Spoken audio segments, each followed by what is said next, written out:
Budgeting has a reputation for being miserable. Endless spreadsheets, tracking every coffee, feeling guilty every time you buy something fun. Most people try it for 2 weeks and quit. But what if budgeting could be 3 numbers and 10 minutes a month?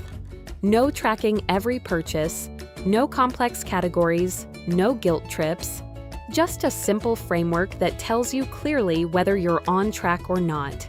That framework exists. It's called the 50-30-20 rule. And by the end of this video, you'll be able to apply it to your own income tonight. The 50-30-20 rule was popularized by Senator Elizabeth Warren in her book, All Your Worth. The concept is beautifully simple. Split your after-tax income into 3 buckets. 50% goes to needs, 30% goes to wants, 20% goes to savings and debt repayment. That's it. 3 categories. Every dollar you earn goes into one of these 3 buckets. And as long as those percentages are roughly right, your finances are fundamentally healthy. Needs are things you genuinely cannot live without.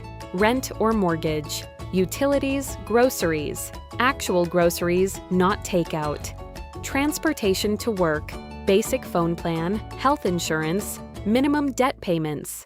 If you'd be homeless, hungry, or unable to work without it, it's a need. The test is simple. Could I survive without this? If the answer is no, it's a need. Wants are things that make life enjoyable but aren't strictly necessary. Restaurants and takeout, Netflix, Spotify, gaming subscriptions, new clothes beyond basics, gym membership, hobbies, vacations, anything you could live without, even if you'd rather not. Savings and debt payoff is everything that builds your future. Emergency fund contributions, retirement account contributions, paying down debt beyond the minimum, investing. This is the category that makes the biggest long-term difference. Let's make this concrete with a real example. Say your take-home pay after taxes is $3,500 per month. 50% for needs equals $1,750. 30% for wants equals $1,050. 20% for savings equals $700. Write those 3 numbers down. These are your monthly targets. Every financial decision this month gets measured against these 3 numbers.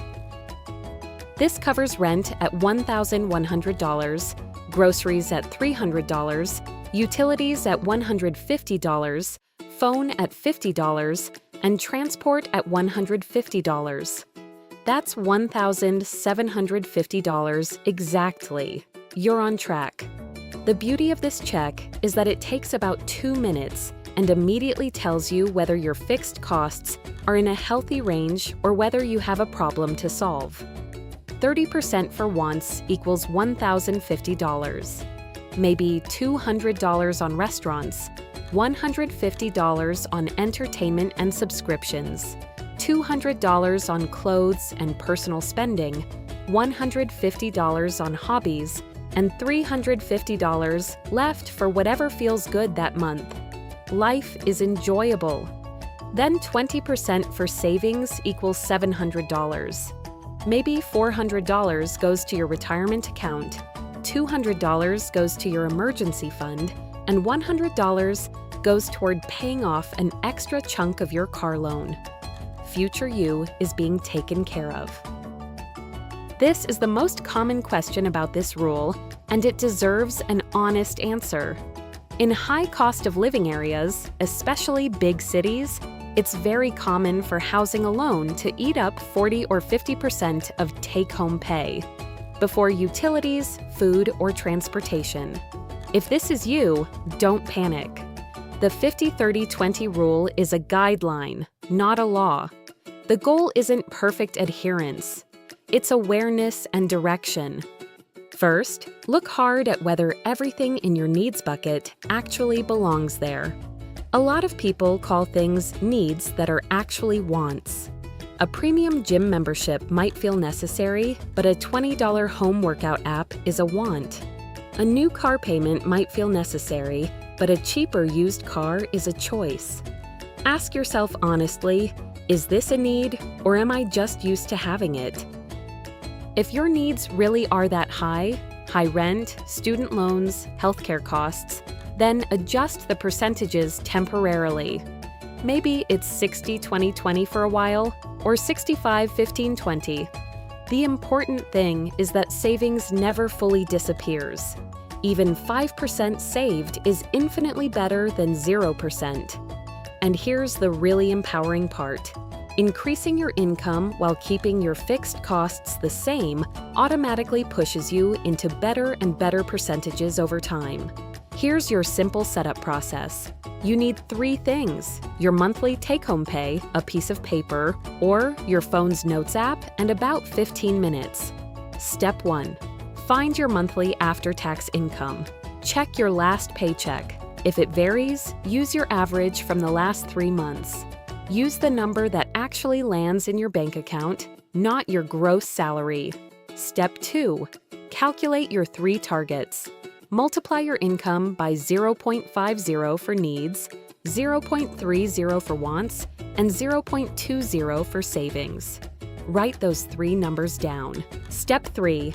Add up all your current monthly fixed expenses: rent, utilities, phone, subscriptions, loan minimums. Where does that number land relative to your needs target? This one calculation often reveals if you have a problem. Step 4. Look at your last month of bank and credit card statements. Roughly sort your spending into needs, wants, and savings. You don't need to be perfect here. You're looking for a general picture, not an audit. Step 5. Identify the biggest gap. Is your needs too high? Is savings near zero?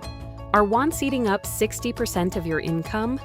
Identify the one biggest issue and make one change next month. One change at a time.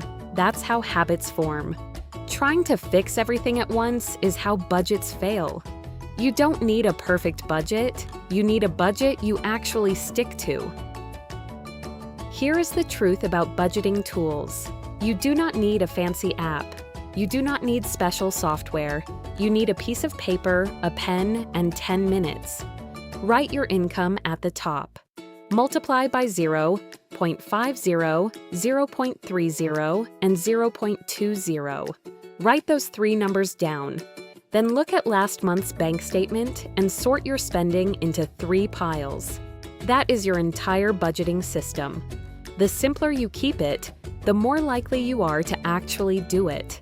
And doing it imperfectly is infinitely better than planning to do it perfectly and never starting. To recap, 50% needs, 30% wants, 20% savings. 3 buckets. Calculate your targets tonight.